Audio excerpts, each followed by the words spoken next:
Llegamos al tercer problema que hubo, al parecer, que es la gestión política, lo que se hizo una vez se encontraron con este desastre. ¿Qué es lo que falló, Juan? Uy, como esto... Si este tema fuera como las ingenierías o las cosas que se pueden estudiar con números, si se pudiera decir algo... La ingeniería también tiene su incertidumbre. Ya me imagino, pero por lo menos está reconocida. En la política la gente lo que parece tener son muchas certezas, ¿no? La ingeniería hay muchas veces que la gente tiene muchas certezas, ¿eh? Se cree que cuando algo está estudiado ya es que sota caballo de rey, ¿no? Va a misa, y todo esto evoluciona porque evoluciona. Sí. Evoluciona el terreno, evoluciona la meteorología, evoluciona todo, y todo esto lo tienes que evaluar, y la gente no puedes estar pensando de esto a misa, ¿eh? Pero como estamos hablando de religión ahora, de religión política, a ver, hablando de ingeniería, yo creo que esta crisis, y empiezo diciendo yo creo que esta crisis ha destapado algo que está o desactualizado o muy mal construido o deformado de la arquitectura estatal, del Estado de las Autonomías, y se está viendo en la reacción a la catástrofe. Está habiendo todavía unos lapsos de tiempo en la reacción absolutamente demenciales y casi diría criminales, pensando en la prevaricación, no sé de qué administración o de todas, pero hemos visto cómo prácticamente desde el comienzo ha habido zonas sucesivas a las que el Estado no estaba llegando. Eran zonas donde habitan contribuyentes que pagan sus impuestos, y se entiende que la UME no pueda estar instantáneamente en todas partes a la vez tirándose en helicópteros como en las películas. Se entiende, son 61 pueblos, muchas vías de comunicación impracticables. Está el límite material de las cosas que se pueden hacer y de lo que no. Pero el día 30 había un pleno, era miércoles, había un pleno en el Congreso de los Diputados donde se iban a hacer dos cosas. La primera era especial, iban a votar unos nuevos consejeros, un nuevo estatuto jurídico de Televisión Española, que iba a servir para dos cosas: para meter a consejeros enchufados de ciertos partidos y para hacer un cambio en cómo se van a contratar desde ahora las productoras desde la Televisión Española, las cosas que interesaban mucho a los partidos del gobierno. Y había la sesión de control al gobierno, esto los miércoles. Pues se canceló la sesión de control, pero se mantuvo lo otro. Y el día siguiente hay una página del BOE que yo creo que hay que enmarcarla y ponerla en los museos porque es pura historia, que es la medida urgente por la que se va a cambiar el estatuto jurídico de Radio y Televisión Española. O sea, van a meter a estos consejeros, ¿no? Que hoy, una semana después, ya han sido aprobados por el Congreso de los Diputados, por la mayoría, ¿no? Yo creo que ese caso, o sea, ese hecho, el hecho de que el miércoles se haga esa reforma que tanto le interesa a ciertos partidos, y que desde ese momento empiece por parte de los cortesanos de los dos partidos más PP-PSOE ese juego competencial para ver si es que Mazón tenía que activar o no el nivel 3, o el gobierno lo podía haber hecho, o esas declaraciones de Sánchez, ¿no? Diciendo sí, no, nosotros podemos ayudar, pero es que lo tienes que pedir tú. O sea, empieza a ver como ese juego que hace que te plantees una pregunta. No dice exactamente eso. No, que si quieren más recursos... Sí, que van a recibir toda la ayuda, y que si necesitan más recursos, que se lo hagan saber. Sí, pero por eso empieza ese debate sobre de quién es la responsabilidad de actuar ante una catástrofe de estas características. En la Filomena, el Estado no esperó a que la comunidad autónoma o las comunidades autónomas afectadas pidieran ayuda. El Estado dijo: esto es tremendo, está la gente enterrada en hielo, nos metemos en nivel 3 y entramos directamente. Ha pasado en otro, o sea, en general, cuando ha habido una catástrofe de este tipo, repentina, más o menos previsible, yo siempre voy a ser muy indulgente con lo que estabais hablando. Se podían haber evitado los muertos. Bueno, yo ahí siempre voy a ser indulgente porque a veces la naturaleza tiene muy mala leche. Es lo que estabais diciendo más. O sea, puedes construir una represa, pero es que de vez en cuando se te va a llevar por delante y no lo puedes evitar, ¿no? Entonces, con esa parte yo sería más o menos indulgente. Hay un periodo de tiempo muy siniestro en el que pasa esto de la alerta parece que la alerta no termina de o ser tomada en serio o no tiene la fuerza suficiente. Yo pienso siempre en el factor humano. Ahí yo me imagino perfectamente a una persona diciendo, si doy la alerta gorda me van a tachar de alarmistas y luego no pasan. O sea, siempre entran elementos así en todos estos asuntos, ¿no? Entonces, lo pasó con el COVID, ¿no? Algo así. Claro. Y lo grave es lo que ocurre después. Es cuando ves que la estructura del Estado, si hay dos partidos, uno en una comunidad autónoma y uno en el gobierno, está sirviendo como parapeto político. Y eso es lo que a mí me tiene, durante todos estos días, verdaderamente escandalizado. Y una pregunta terrible que no paro de hacerme. Si esta Dana hubiera llegado 3 años antes con el PSOE en los 2 sitios, ¿hubiera pasado lo mismo? Estoy seguro de que no. Porque el gobierno, y me da igual que el PP estuviera en los 2 sitios, yo no tengo absolutamente ningún partidismo. La arquitectura del Estado de las Autonomías tiene ventajas y tiene elementos en los que, sirve. Hay particularidades regionales, hay, mayor cercanía de la institución. Se pueden... Pero con el paso de los años, el Estado no se construye en el 78 y se queda como está. El Estado se va construyendo. Y el Estado lo han ido construyendo los partidos políticos. Y sobre todo algunos partidos políticos, ¿no? Algunos han cambiado de nombre, pero más o menos siguen siendo, ¿no? Junts, antes era CiU. Vale. Ha habido ciertos partidos políticos que han ido construyendo el Estado a su medida. A la medida de los partidos políticos. Y hay ciertas situaciones raras en las que se queda destapado. Y esta ha sido una, en mi opinión. A las dos partes le viene bien que la otra tenga parte de la responsabilidad. Lo que no se puede negar aquí es que tanto la Comunidad Valenciana como el gobierno central tienen una responsabilidad, sobre todo en la respuesta. Y ya dejamos a los cortesanos que se peleen sobre quién tiene más responsabilidad y quién merece más años de cárcel y quién merece el perdón. Esas son conversaciones estériles. Hoy mismo estaba escuchando en la radio a personas que todavía no han visto un uniforme. No en su calle, en su zona. No han visto un uniforme. Y vuelvo a la idea de los impuestos. No es posible que tú pagues impuestos para vivir en un país donde las cosas, donde el Estado se presenta cuando verdaderamente lo necesitas y 8 días después tú no hayas visto un uniforme. Aquí ha fallado algo fundamental y no es el ejército. Estuve hablando con uno de los fundadores de la UME, no recuerdo el nombre, porque estos días he hablado con demasiada gente.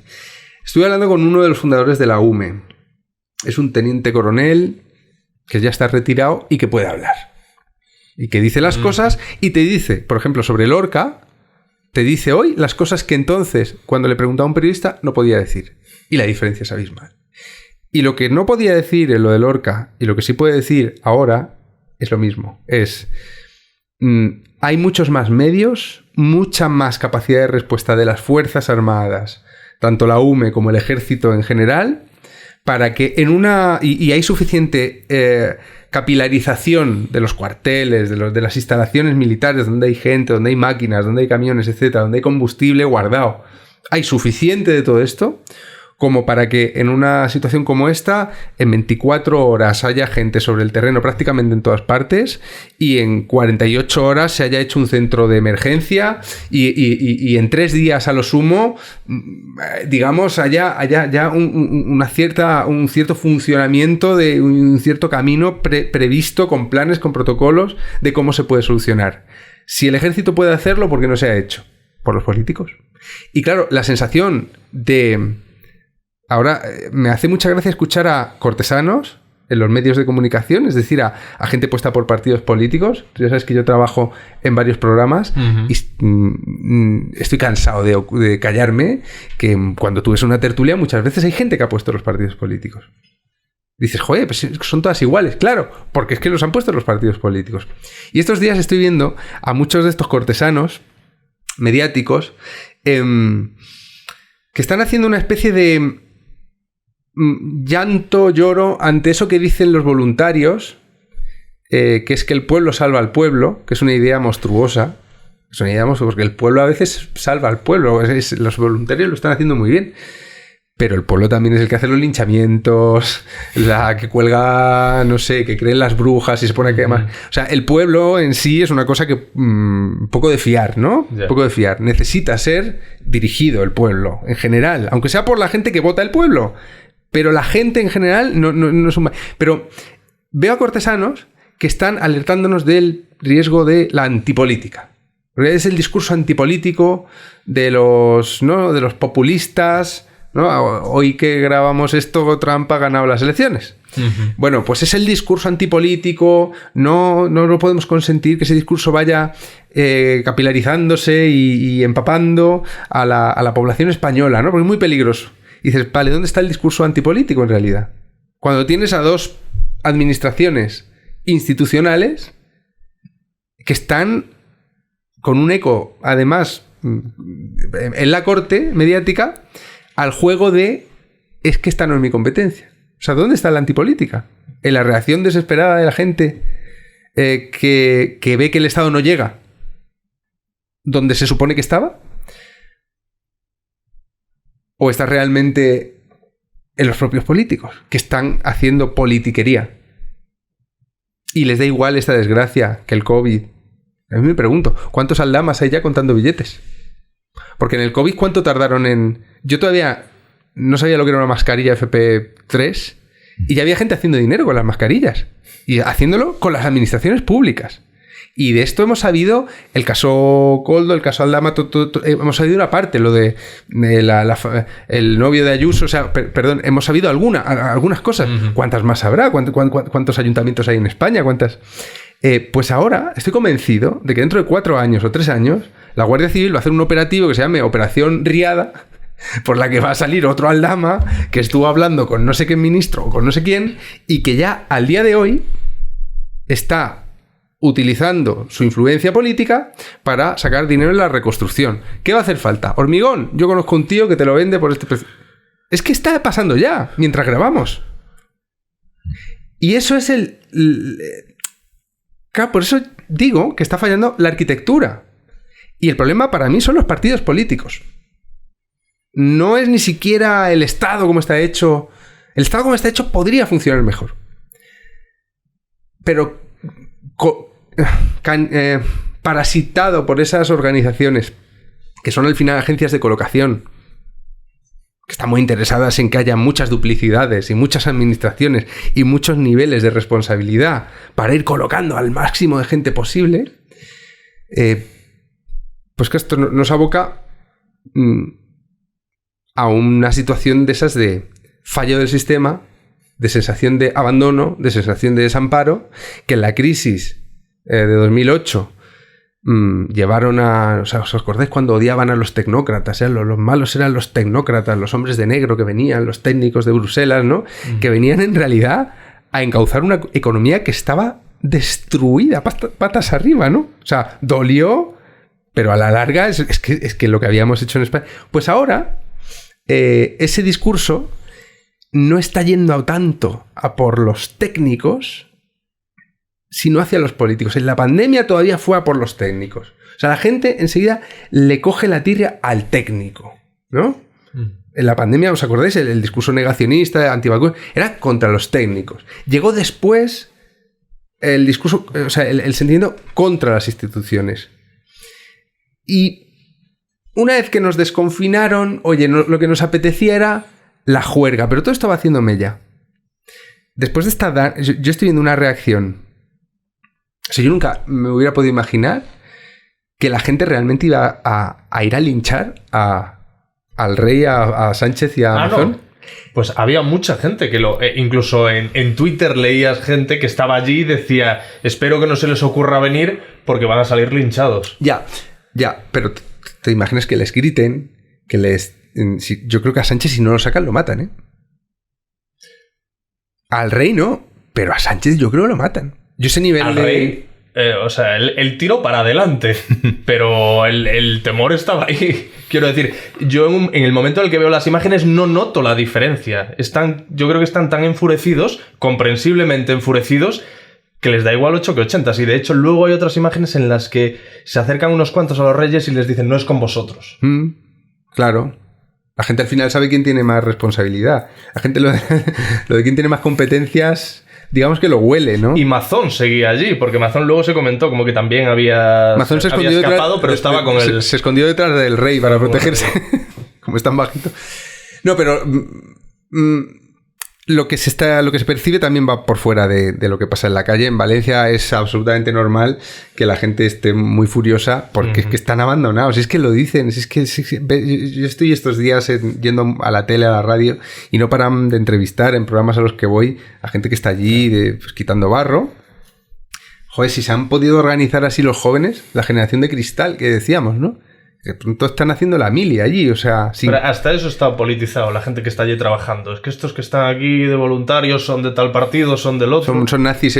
He oído que son nazis. A mí me hace de todas maneras cierta ilusión que en esta época pues, los nazis estén como ayudando en la reconstrucción en vez de matando negros o cosas de eso. Si son nazis y hacen eso, mientras hagan eso, pues que piensen lo que quieren, ¿no? O sea, lo que se está viendo es que el ciudadano tiene que ocupar el lugar desocupado por las instituciones que paga. Que lo jodido es que las pagamos. Que no estamos viviendo en un país con una presión fiscal muy baja. De verdad no tenemos la presión fiscal de un país nórdico, pero la gente tiene, por un lado, una sensación de que paga muchos impuestos, tiene una clase política que está parasitando esos impuestos, parasitándolos, y diciendo que es para sanidad, educación y carreteras, y pasa una de estas, y lo que ve la gente es que el Estado no llega. Eso es muy problemático. Eso nos va a llevar, no hoy. Pero es una sensación, a mí me gusta mucho la época de la Alemania de Weimar. Por eso detesto los paralelismos. O sea, que muchas veces se dice, si llega un Hitler... No estoy haciendo ningún paralelismo, ni siquiera una rima. Pero si vas a la Alemania de Weimar, ves que había cosas que efectivamente no funcionaban. Tenía una inflación desbocada, hay muchas diferencias, ¿eh? No tiene nada que ver con esta época, porque entonces había violencia política, los comunistas y los fascistas se estaban matando, el partido nazi tenía escuadrones que iban por la calle con porras. O sea, no tiene nada que ver la época, ¿eh? Nada que ver. Y los comunistas salían en camiones armados y tal. Pero sí hay una cosa en común que tiene siempre... que tienen todas las épocas en las que la desafección ciudadana, que siempre está, porque tú siempre tienes la sensación de que pagas demasiados impuestos, siempre, y de que te hacen poco caso, y de que, como decías, que el seguro te da poco dinero. Sí, o sea, la sensación siempre es un poco negativa sobre los que están por encima. Gobierno, sí. Sí, o la estructura tal. Pero lo que se ha visto en Valencia, yo creo que nadie se lo podía imaginar en España. Ha sido demasiado tercermundista la reacción. Y sigue siendo, 8 días después, en muchas zonas, ¿no? ¿A dónde va a llevar eso? Pues es un absoluto misterio. No lo podemos saber. No lo podemos saber. Pero ese discurso antipolítico que tanto preocupa a ciertas personas que viven muy bien con este régimen político, ahora tiene menos argumentos en contra. Cuando Trump ganó en el 2016... que han pasado ya casi 10 años, yo creo que había menos argumentos en contra de un personaje como Trump que hoy. O sea, cuando el sistema falla de estas maneras tan visibles y tan clamorosas, el sistema tiene menos argumentos para defenderse de un antisistema que puede ser como Trump o puede ser de una manera que todavía no hemos visto.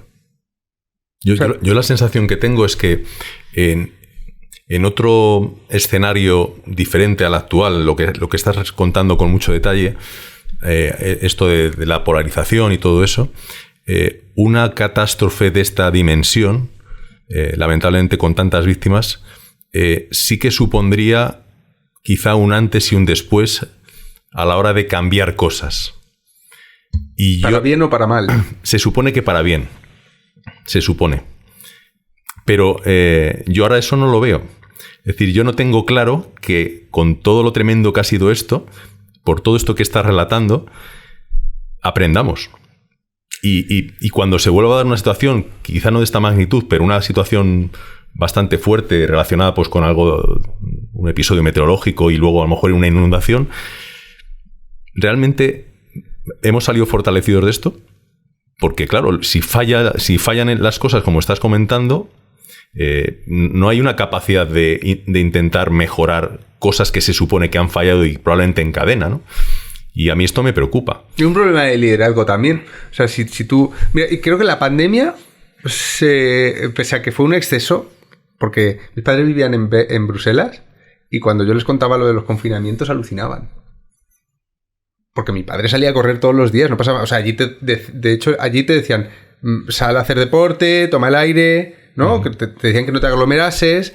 Había ciertas cosas en común, pero ha habido países donde no se han hecho, ¿eh? Entonces, pero sin embargo yo creo que hasta los confinamientos daban a la gente una sensación de que el Estado estaba velando por su seguridad y por protegiéndolos.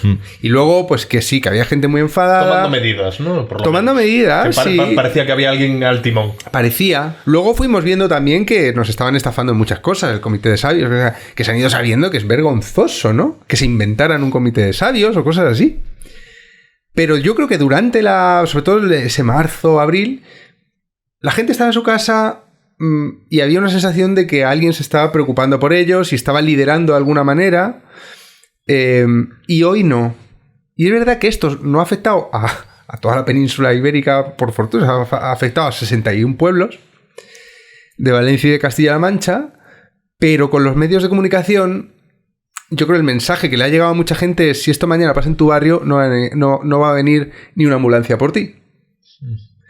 Y a mí ese me parece un mensaje muy grave. Es que Milei ganó por algo en Argentina. O sea, ¿cómo no iba a ganar alguien como Milei si lo que había antes era el peronismo de los Kirchner?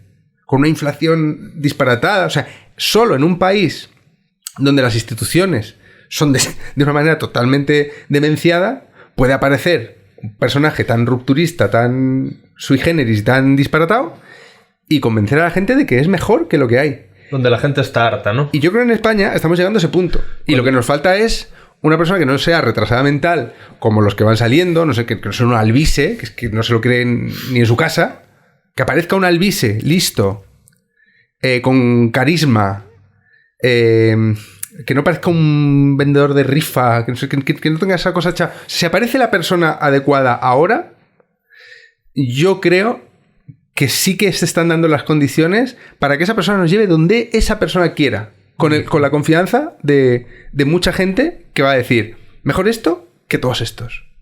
O sea, el mejor que todos estos ya lo tenemos. Y hay pruebas de que estos no nos están ayudando. Los partidos políticos están haciendo las cosas muy mal. Y están muy pendientes de alimentar a su gente. Y han creado estructuras en el Estado para parasitarlo. Y eso no se puede negar.